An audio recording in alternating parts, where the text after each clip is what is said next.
Dr. Harikrishnan to share the dice. I request Dr. P. Ramachandran sir to take the lead and start. Good afternoon, everybody. Green color. Ida. Forward, sir. Sorry. Green color. Green Ida. Okay. Sorry. Good afternoon, everyone. So thank the organizers of Puduvai Pedican and IAP TNSC for this wonderful opportunity, and of course our pranams to COVID Mata who allowed us to assemble here in person. So this is one of the conferences or the meetings where we are not starting with can you see me, can you hear me. So that is again another blessing that we are able to do it in person. The panelists, as you are aware, I am just introducing Dr. Dhanalakshmi. She is an infectious disease specialist working in Child Trust, and Dr. Harikrishnan, young and dynamic assistant professor, senior assistant professor working in Viluppuram Medical College, and Dr. Karamat, currently he is working in Kallakurichi Medical College as associate professor. He is an alumnus from Stanley, and he is known as the Tamil doctor because of his brilliant YouTube interactions and blogs. So the questions pattern is going to be, we are just going to ask some scenarios because most of this, nearly 75% of from my personal experience, the problems I have experienced. The other 25% I might have taken from the books or from my friends. And request the panelists to be very brief and to the point, so that instead of, though they have a lot of information, I ask them to be brief. As Dr. Elandarayan put this morning, looking at the bonsai picture, Soonil Ketar Bol Surki Kol. So I think that is very apt for this session also. So we will go to the first scenario. Typhoid vaccine, this is one of the queries I had. A 5-year-old child had culture positive typhoid. But the child was given like 9 months and 2 years. That time the recommendation was for 2 doses. The child was given both the doses. The parents are worried. My child has got typhoid in spite of that. My question to Dr. Dhanalakshmi, can it occur, typhoid, can it occur in vaccinated child? This child is fully vaccinated, more than fully. And will you give this child again another shot of typhoid, thinking that the child is not having protection? Dr. Dhanalakshmi. Yes, sir. Unfortunately, this child developed typhoid in spite of 2 doses of typhoid vaccination, post 3 years after second dose. And when you review the literature, this is a WHO position paper which was published in 2018. And what does it say? The protection was 84% till after 5 years, following 1 dose of typhoid conjugate vaccine. And the another study also demonstrated in human adult volunteers, they gave 1 dose of typhoid vaccine and challenged with live bacilli. And the efficacy was proved to be only 87%. It's not 100%. And these are the 2 recent studies published recently. So this is the efficacy and safety of typhoid conjugate vaccine in Malawian children, and they had taken 9 months to 12 years of age, and they gave single shot of typhoid vaccine. They included around 28,000 children, and 14,000 children were given 1 dose of typhoid conjugate vaccine, and another control group, they received meningococcal vaccine. And here the blood culture rate among the vaccinated group was 46.9 cases per 100,000 years, whereas in the control group it was 243.2 per 100,000 years. So they concluded the overall efficacy was 80.7%. Similar study was conducted in Bangladesh. Next slide. This was a Bangladesh study. It was a cluster randomized trial, and they included 150 clusters, and each cluster consisted of 1,350 residents. And here they included around 40,000 plus again 20,000 children. So totally it comes to 60,000 children.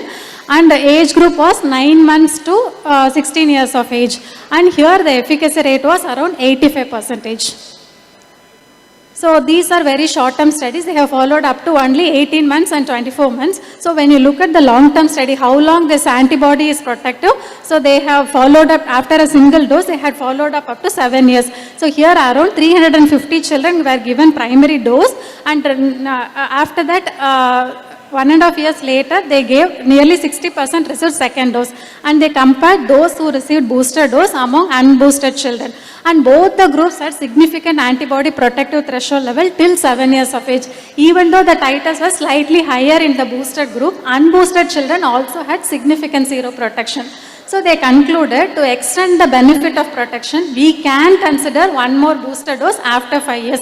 But since it is a small group study, we cannot conclude only based on this. So further studies are needed with respect to boosters. So coming to the question, so this child, in spite of 2 doses of typhoid, again had a culture proven typhoid fever. So this typhoid vaccine gives protection only against S typhoid. Paratyphoid is not protected. So there may be a significant proportion of paratyphoid which contributes to clinical enteric fever. And the other question, will you give one more dose? Already this child has received 2 doses of typhoid conjugate vaccine, and conjugate vaccine also promotes a cell-mediated immune response, and this child also had a natural infection. So I don't think we need to give one more dose of typhoid. So this is sufficient. So we, as of now, we stick to the ACVIP recommendation of giving a single dose. The only thing is, you should not be the person who might have given that vaccine. Then only you had to do a lot of explanation. And we generally don't do this. We don't talk about 80% protection, 95% protection routinely. But probably you have to probably include it during your vaccination sessions when you are talking to the counseling. Probably you have to tell that this gives fairly high protection, but very, very rarely it can happen. But you need not worry about it. It will be easily manageable. Probably that has to be remembered. The next is regarding the rabies vaccine. This has actually happened. Okay, this is a true story. Friendly neighborhood, like the friendly neighborhood Spider-Man, one of the pharmacy delivery boy, he had a dog bite, and I got him first time fully immunized. And after that, he said that the next, every time he used to come to me, every 1 month or 1.5 months, saying that whenever he goes to deliver the medicines to some house, he gets a dog bite. He says, I don't know what is the speciality for me, for the dog bite. So what do you do for such a person? This actually happened. I had some lot of difficulty. What do you do after each bite, Dr. Karamat? Other questions are, sometimes the owners will say that my dog is fully immunized, vaccinated. How do you protect the, lastly, how do you protect the animal handlers?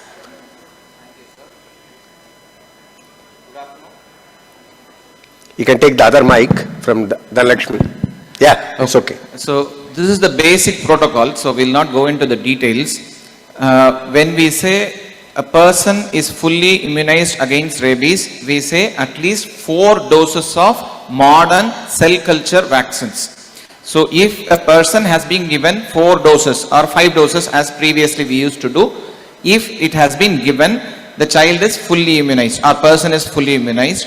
For the next 3 months, there is no need for vaccination. But after that, you will require another dose of post-exposure prophylaxis with 2 doses, 0 and 3, either ID or IM, but as far as office practice is concerned, it is always IM. Okay. The benefit of giving a fully immunized dose, fully immunized person, either pre-exposure or post-exposure, is there is no need for RIG, that is rabies immunoglobulin, and in fact rabies immunoglobulin should not be used. It is not only a question of need, should not be used, there might be poor anamnestic response, so you shouldn't use RIG in a previously immunized individual. Okay, for this person, if 1 dose is given, 3 months there is no need. After that, you will give 2 doses, no RIG. For any dog bite, any time, we need to understand what is understanding of local care. So, proper wound toileting at least 15 minutes with soap and water. If soap is not available, just with water. After that, if it is available, some virucidal agent like 70% alcohol or povidone-iodine. This is essential for all dog bites at all times. Okay, what about frequent exposure? This person has an affinity for dogs. Okay, Following a full course, 6 monthly testing of antibodies. Whom this is advised? This is advised for, so we can go to the next slide. Next slide. So we differentiate between them as continuous exposure, frequent exposure, infrequent exposure. So lab persons who are actively involved with research and production of rabies biologicals. So they will be with continuous exposures. They should always be given. They should be properly tested, preferably every 6 months for anti-rabies antibodies. What about frequent exposures like vets, medical staffs, dog catchers, zoo staff, animal handlers? They will be classified as frequent exposure. For the first 2 years, you can do every 6 monthly once anti-rabies antibody. If it falls below 0.5 international units per ml, you can give a booster, another booster doses. Like infrequent exposure, police delivery boy, but this boy has become more frequent. Okay. So India is endemic, so we recommend pre-exposure prophylaxis to children. But what about these delivery boys?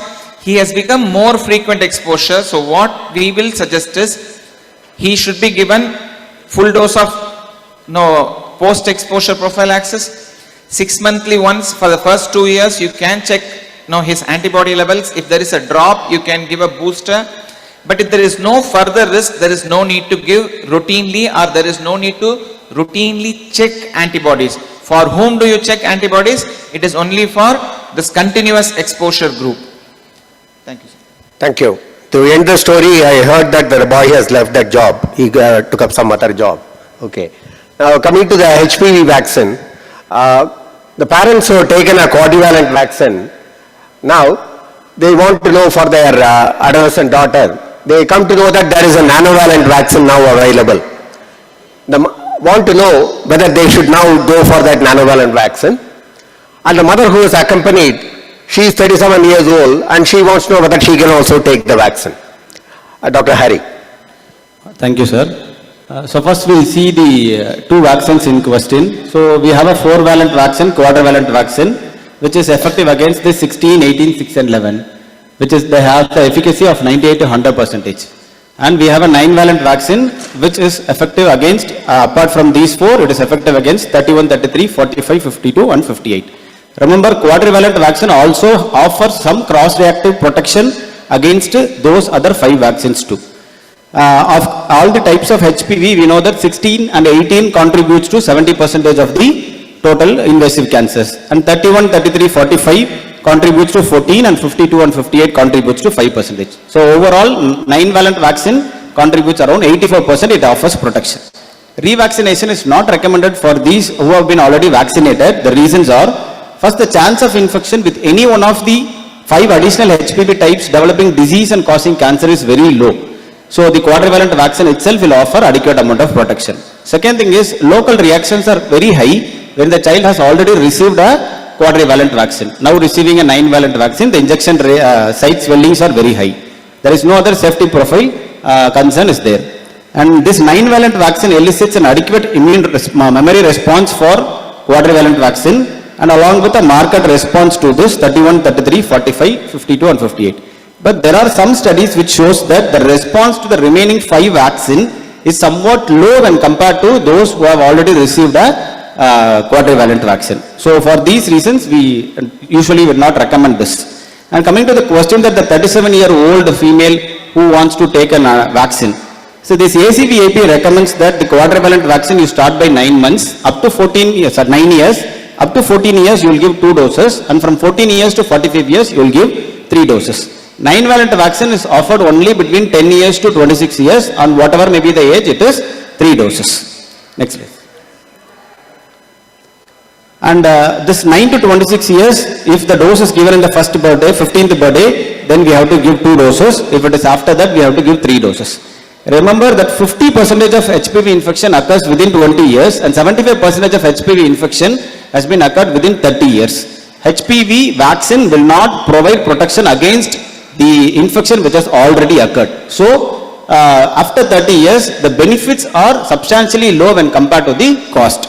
So it is, you have to do a shared clinical decision, and you will discuss with the individual, and then we'll go with the vaccine. Thank you, Dr. Hari, for explaining it. The point to be remembered is, 2 doses or 3 doses will depend when the first dose is given. If it is given less than 15 years, 2 doses are sufficient. It is the first dose age which decides whether it is 2 doses or 3 doses. Dr. Dhanalakshmi, the next question is for you. The grandmother wants to go to the US for the daughter's second delivery. For the first delivery, she took Tdap that was advised at that time. Now, she wants to know whether she requires any vaccine. And some countries need certification for polio vaccine. So, I have come across somebody asking like that. So, this also another question for you. Can you give polio vaccine to an adult? Yes, sir.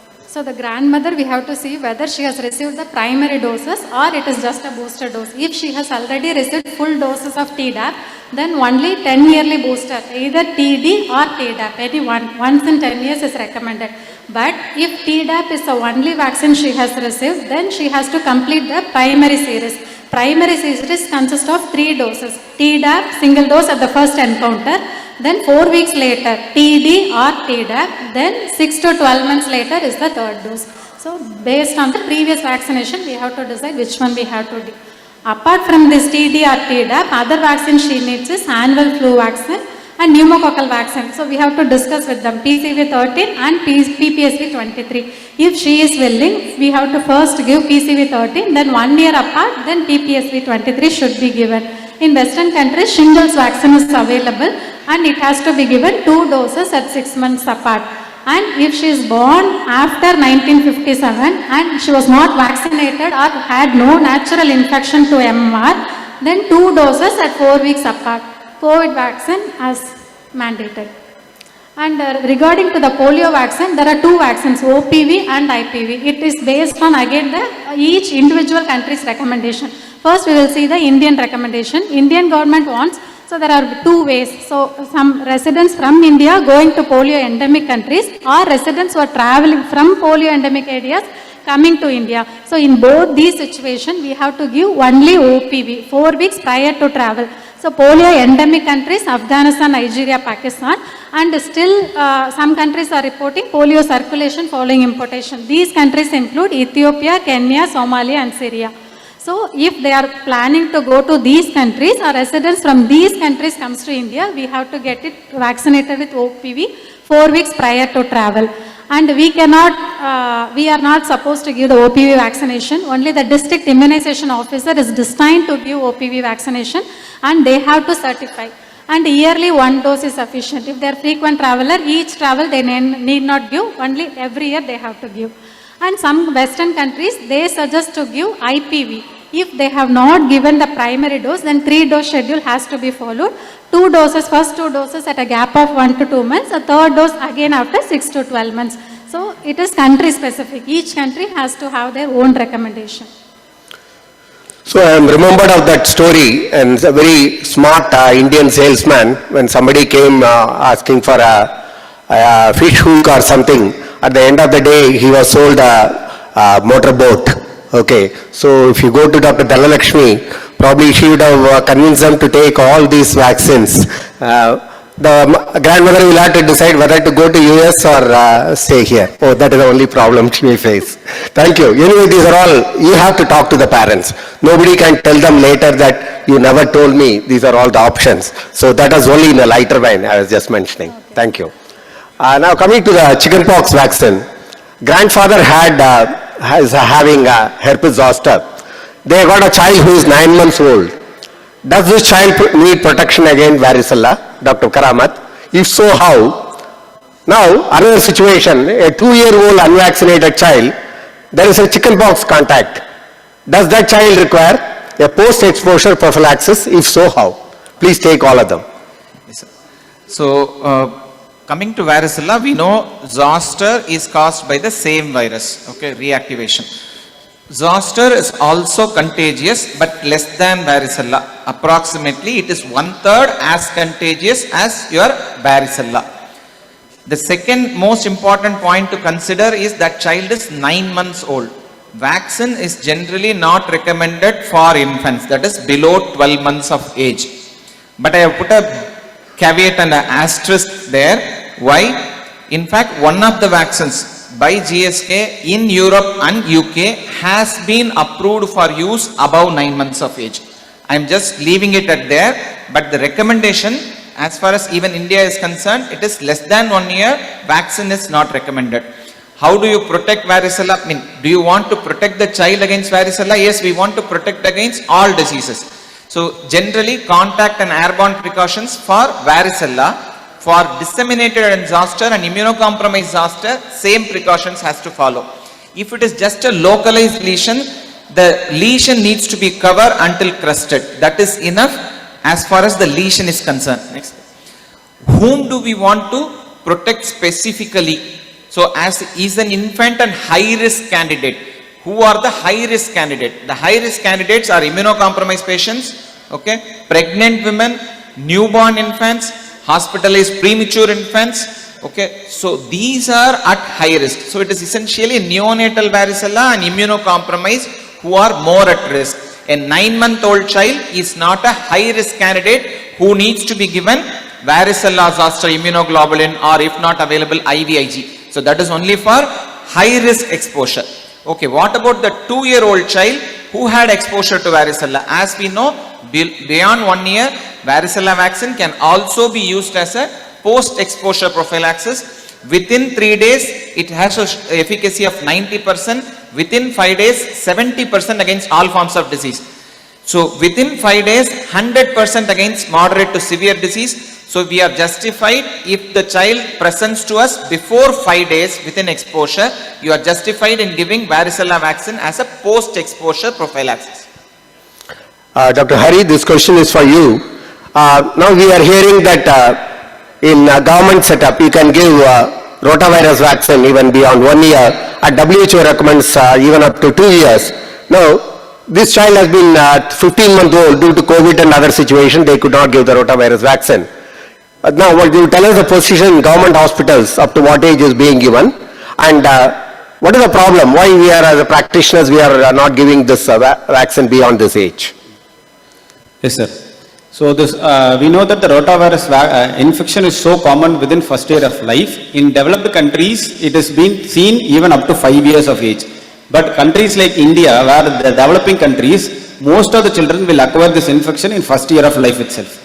Even though WHO recommends this for up to 2 years, many of our schedule will tell us that the upper limit for first dose of rotavirus is 15 weeks. And all the doses has to be completed by 8 months, that is 32 weeks. There are some benefits why we have to apply this at an earlier age group. Next slide.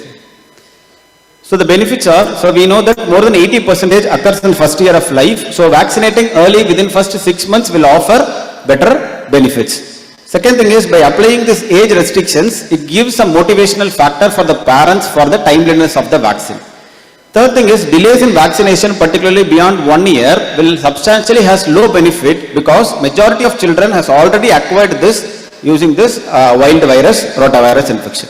So for these reasons, it is always better to apply it at the earlier age, that with respect to this time restrictions given by the manufacturer. And in UAP, in Universal Immunization Program, our Government of India advises rotavirus vaccine at 6, 10, 14 weeks along with pentavalent vaccine. And the upper limit of the first dose is given here is 1 year. If the child has received the first dose within 1 year, then we have to complete the remaining 2 doses 4 weeks apart. So this is as per with UAP. Interceptions are so common for children who have been vaccinated at a lower age group, at an older age group, so it is better to avoid. Even though certain studies shows that the risk is very less or the risk is nil, a failure that has been, death that has been caused because of an intervention is perceived more serious than a death that has been caused failure to intervene. So it is better to stick on to the restrictions of this within 8 months. We are showing this time shows 6 minutes and 30 seconds. So can I, with the permission of the panelists, can I just go to things which are not being covered in the other sessions? Can I just go up? Sure. I think this catch-up vaccine was has been covered already, so I will leave it. Okay. And Dr. Karamat, can I ask you regarding the preschool booster? A 5-year-old child has received DPT booster, but he is also come to your practice. You want to know whether this child requires any other vaccine like IPV. So definitely IPV needs to be given. There should be no doubt regarding this. Long-term studies are not available for 3-dose IPV, 2-dose fractional intradermal IPV. So we don't know how long the immunity is going to last. Antibody persistence has been recorded up to only school entry, especially even with the 3+1 schedule. With the current 3 or just 2 doses, fractional dose, we don't know about the seroprotection. Hence, definitely yes, especially since standalone IPV is available, I will definitely advise this child for IPV. This also, I think we have covered some of the vaccines which are not given previously. Dr. Harikrishnan, can you just tell, sometimes the college-going students come to you and say that they want so many vaccines within next 2 weeks. How will you go about? Yes, sir, this is a very good question actually. Like we see more number of people who have been going for studies to foreign countries. So whenever any person who has been come to you regarding these types of queries, first you verify the vaccine that has been given by already based on the immunization record or previous your records. Based on your records, you verify what are the vaccines that has given and you administer all the eligible vaccines that has to be given. Provide certificate only for the vaccines given by you. You should not provide certificates for the vaccines which has been given by others. And check with the university requirement that whether any other new vaccine has to be given or not. And with respect to the vaccines in the question, so all these vaccines can be given in single day itself. You can go with that, or alternatively you can give the 2 live vaccines, varicella MMR along with killed vaccine on day 1 and the remaining 1 or 2 vaccines you will give it on the day 2. And in this, since the child is 18 years, this varicella has to be given as 2 doses. You advise that particular individual to complete the 2nd dose of varicella where he has been going for the studies. So only the live vaccines you have to keep a 1 month gap. Between the live vaccine or killed vaccine or between 2 killed vaccines, there is no need to stick on to any particular time interval. Regarding the dengue vaccine, probably this is just, can you give briefly, Yes. what are the dengue vaccine, prospects of dengue vaccine in India, issues? Dr. Dhanalakshmi. The main problem with the dengue vaccine is that the antibody dependent enhancement. So what is it? There are 4 types of dengue virus. So once you give the once they get the natural infection, so what we produce is a homeotypic antibody against that particular serotype. And against other type, heterotypic antibodies are produced. They are weakly neutralizing. So they are subsequently exposed to the next strain of dengue virus. Then what happens is there is a poor binding of virus to the poorly neutralizing heterotypic antibodies, which enhances the viral uptake and it leads to antibody dependent enhancement. This is the reason for the severe dengue if we get a secondary dengue infection. So that's what happened in the vaccination. So the dengue vaccine, that is a live attenuated dengue virus vaccine which was first introduced. So once they give it to the seronegative individual, it sensitizes the individual to antibody dependent enhancement. Once they subsequently get the natural infection, it acts as a secondary dengue and the severity is more, mortality is more, hospitalization is more. So based on this, the WHO has recommended that in dengue endemic areas, children from 9 to 45 years of age can take the vaccine provided they should be seropositive. So once they had evidence of past dengue, then the risk of AD is less likely following natural infection with vaccination. So they have to show the antibody positivity, subsequently they can take the vaccine. So this is not manufactured in India, but so many Indian companies had got the licensure to proceed with the vaccine manufacturing and further trials, but none of the companies has not yet initiated the trials. So subsequent live vaccines. So next slide. So these 2 viral vaccines, they are undergoing phase 2, phase 3 trials all over the world, especially the Tetravax TDV and the TDV Takeda vaccine. They are undergoing phase 2, phase 3 trials and the results are expected soon in 2021 to 2022. So these vaccines also got approval. So our Indian companies should start clinical trials. So our indigenous vaccine is a subunit vaccine. So this is a virus-like particle platform and this is produced by our own pharma industry. So hopefully we should wait for a vaccine where you don't have to go through the process of doing this test. Yes, so we should wait for that day. Otherwise, we are not now. These are the live You want to say anything regarding that? That's it. Okay. So COVID vaccine, I think it's been covered. Can we skip it? Okay. I will go to the next one. Sorry. Doctor, this is the last I think we will take up. Future vaccines, Dr. Karamat. Sir, always next slide. So a vaccine, whether it should be introduced into a UIP, National Immunization Program, should depend upon these three things. Strength of the immunization program and the health system, whether it can take up. What about the vaccine, whether the efficacy is there? And what about the disease, whether the public health burden really warrants the use of a vaccine. Next.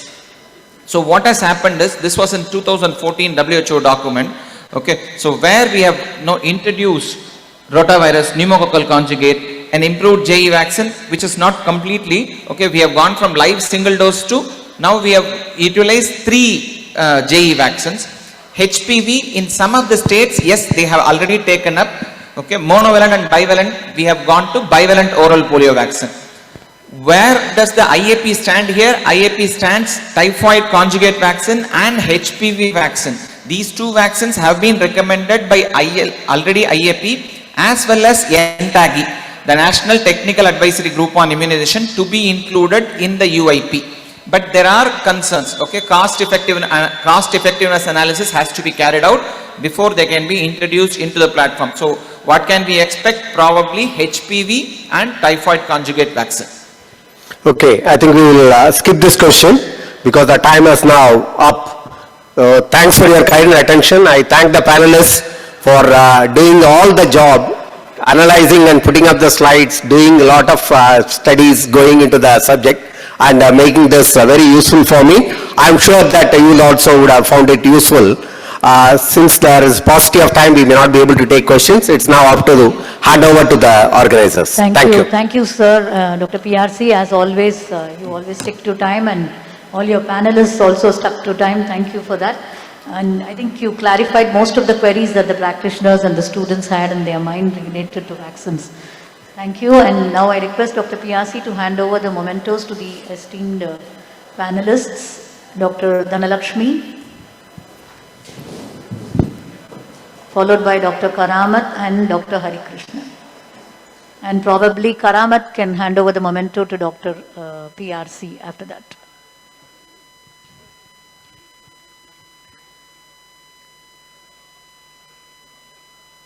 The session will continue. There is no separate lunch break. Attention audience, there is no separate lunch break. The session in all the halls will continue.